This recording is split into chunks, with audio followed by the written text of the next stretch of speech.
I'm an early bird and I'm a night owl, so I'm wise and I have worms. What are you talking about? You look totally cool, like a real chick. I look like the Korean Buddy Holly. Buddy Holly was cool. May rest in peace, but Buddy Holly was not an attractive man. I'm not a garbage man! I'm a muffin man! It's Hard-Headed Sports with Spinny and Fetty Bus. Famous for their podcasts, you can now catch them right here on the Al Travis Show. Well, we've got him, Spinny from Hard-Headed Sports. Spin, how you doing? I'm wonderful, Al. How are you? Good. Let me get rid of a little business here real quick if I can. Take a little of your time. We've had some weird computer issues I would say it's a week now. Comes and goes. First issue, didn't know it happened until it happened, is that evidently one of the computers here, don't ask me, somehow got full. Does that make sense to you? Like its RAM drive hard thing was packed 100%. So it wasn't recording the show. And until someone let me know that, hey, Al, that's the best. Why did you yesterday again today? I'm like, what are you talking about? Boom, get in here. We get the guy in here and he fixes it. Great. We're back up and running.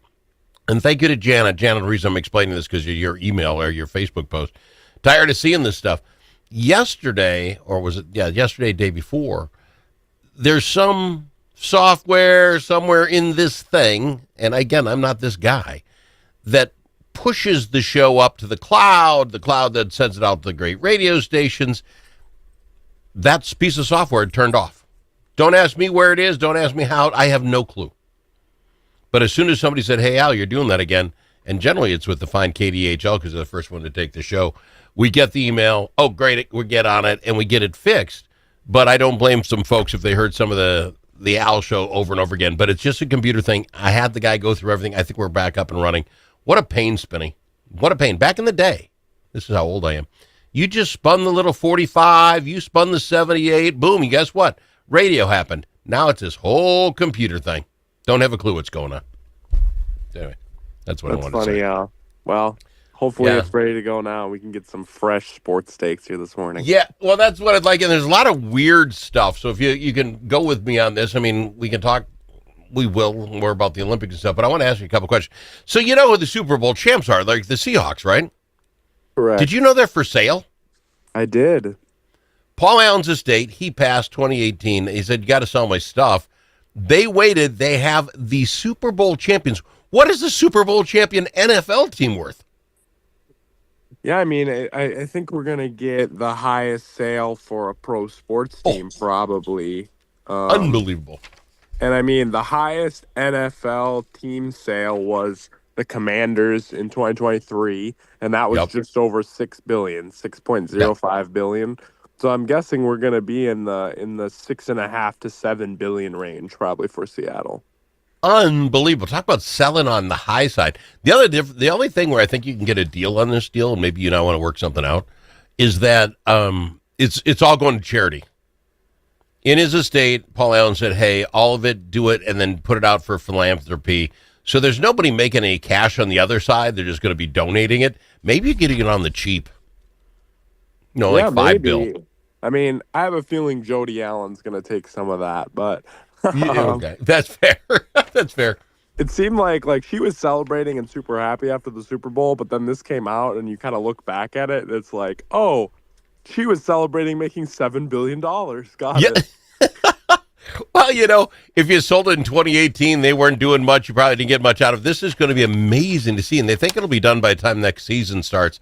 I don't know how people get together and find $7 billion in the seat cushions, how you get that kind of money, but that's not up to me. So anyway, I thought that was interesting. You follow much in the NBA. They get kick-started back up and going again today. The Kings say Sabonis and Levine are both done for the season. Doesn't that mean the Kings are pretty much just washed up and gone? Curry's out for the Warriors. Morant is out for at least a couple more weeks. Kyrie is going to miss the rest of the season. A lot of things are changing in the NBA. Yeah, I mean, I think you give the Kings a little too much credit. Wow. I think they were Out in already. the deep freeze already. But fair enough. But yeah, I mean, lots of injuries going on, lots of weird tanking stuff going on. Obviously, the Jazz trade for Triple J, and then he gets hurt and he's out for the season as well. So lots of goings on here currently in the NBA as far as that goes. Well, tell me how this works. Let's bring it home a little bit for your Minnesota Timberwolves fans. So Mike Conley gets the big shift to free up 10.7 mil, right? Yep. He gets shifted. Where did he went? He went to Chicago and then to the Hornets. Yep. The Hornets write his salary off. They paid him off. They gave him 10.7 mil. He's done. And he comes back to us for the minimum 3.6. The guy ended up being traded twice. I don't even think he packed his bags. He was out in a week. Made his $10 million for the year. Got paid up. Going to get what's left of the 3.6. I'd say a half a year, another 1.8. Guy's going to make $12 million. Been on 3 teams in 1 year. He's right back where he started. How does that work? How does the Charlotte Hornets say, "Don't worry about it. We'll do this weird trade thing and we'll kiss away the 10 mil"? Yeah, I mean the Hornets just wanted an expiring contract, I think, to get under the cap. The cap or whatever. But yeah, I mean, we got lucky. I mean, we traded him Chicago. We had no idea Chicago was going to trade him. In the NBA, if someone gets traded multiple times, then they can go back to the team that had him. I kind of thought Chicago was going to waive him. I mean, Connolly was getting waived either way. Like, we just were trying to get off the salary, and other teams had room to take it.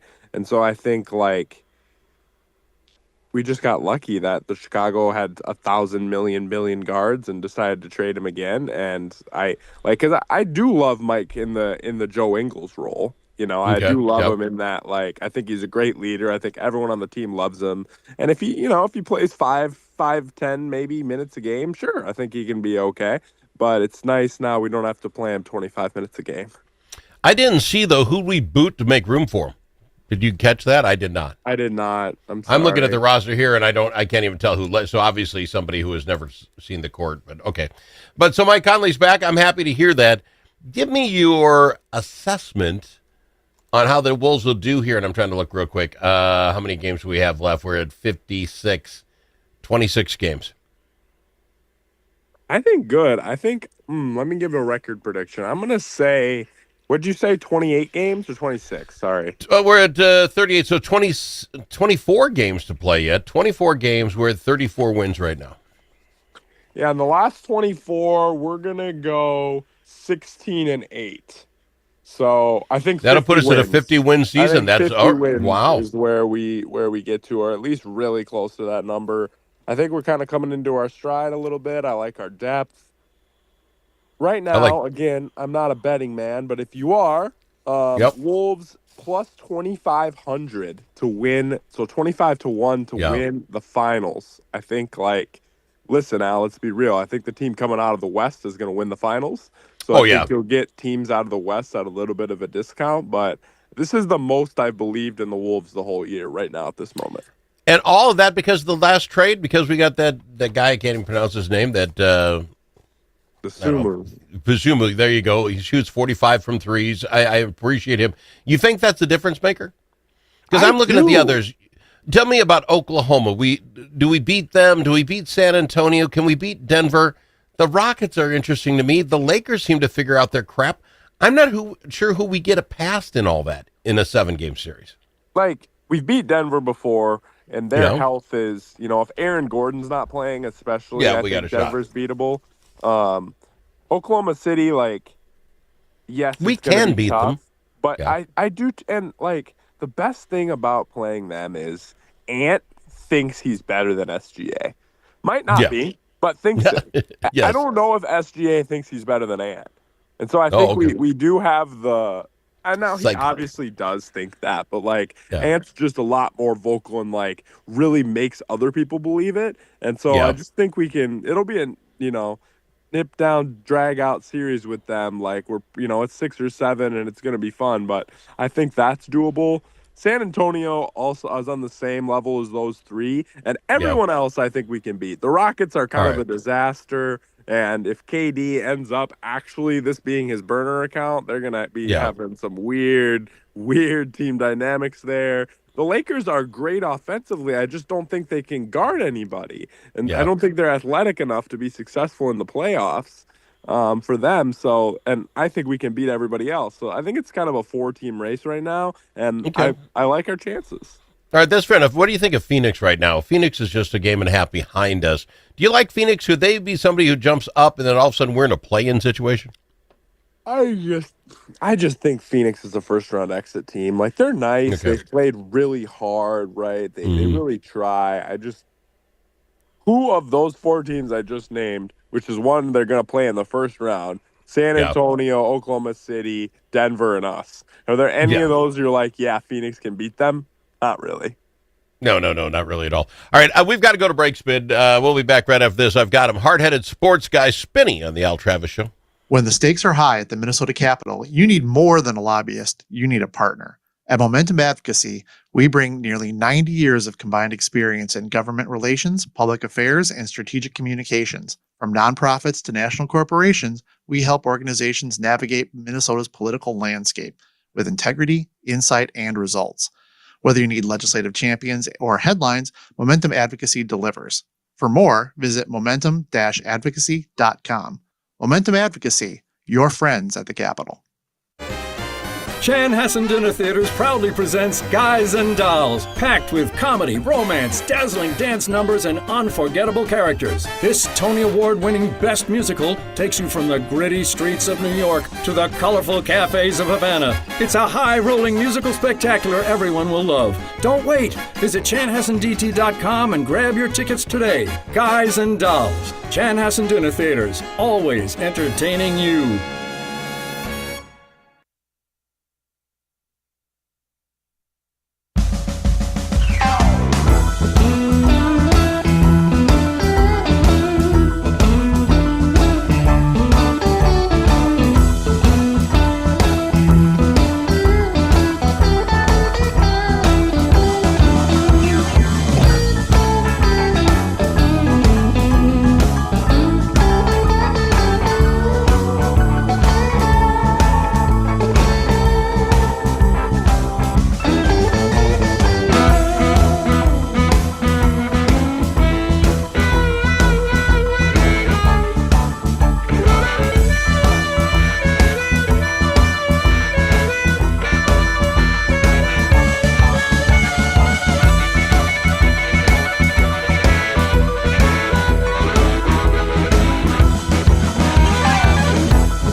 Don't need to ask him his opinion more than once. Al Travis on the Al Travis Show. I've got him, Spinny from Hard-Headed Sports. Spin, your other sidekick, Fetty Bus, coaches for Bethany Lutheran College, the men's basketball team, 4-time champions, three-peat, looking for a fourth.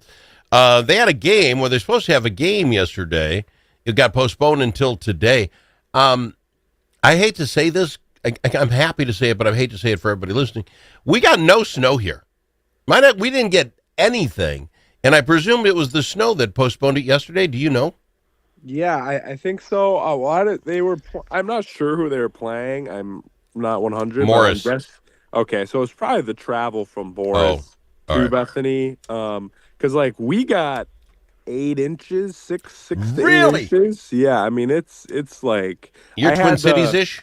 Yeah. It's that wet, heavy stuff too. Like I threw out my back at 9 p.m. last night trying to shovel stuff. We got quite a bit. Wow. I coached club volleyball as well. I was traveling from Olaf to my club last night. It's normally about an hour drive. It took me 2.5 hours to get there last night. So the cities was crazy. Well, then I figure north is even worse. We got nothing. I mean, nothing down here. So sorry to hear that for you all. And that game is postponed till tonight. They're one game behind the next two teams that they're playing tonight and on Saturday. So they're in charge of their own destiny if they want to get into the playoffs. Okay, so last story. You take the Seahawks being sold at the peak, right? The Super Bowl champions. Spinny, what would you give for the Minnesota Twins right now? The latest news, Lopez comes out, throws, they got pitchers and catchers showed up last week, blows his arm out. He's out for the season. There is Byron Buxton and the rest on that team. Yeah, I mean, it's rough, Al. I mean, I don't have anything like, hey, but I mean, they're giving $2 beers from opening to opening pitch, So I mean, whatever. I don't know, man. It's just gonna be painful. When you're doing stuff like that, selling beers for $2, it is nothing but young college kids going to go.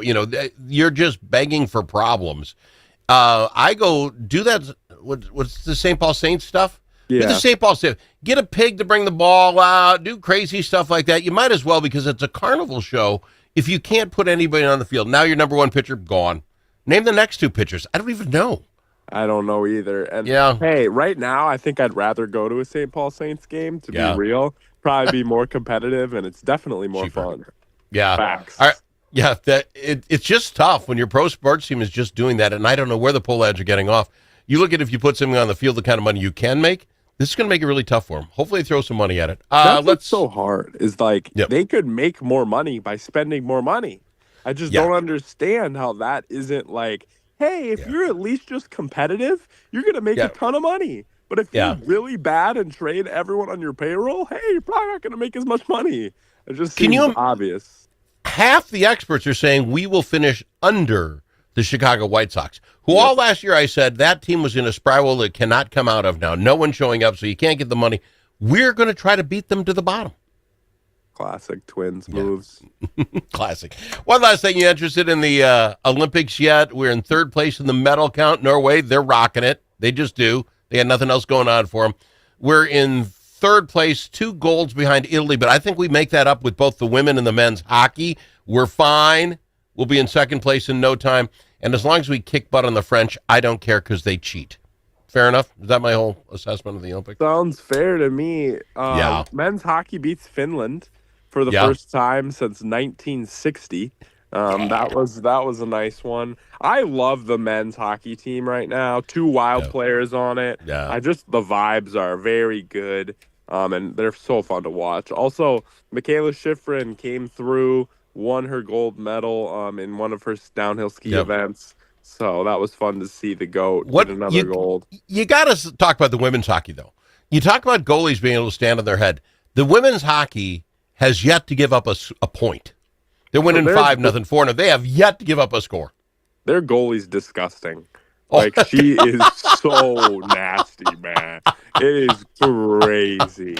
Like, yeah, she is killer. Again, I'm not like the biggest details of hockey guy, but just like you give up no goals in 3 games? Yep. Like, 4 games. That's against the literal best players in the world. I don't think there's much more to say.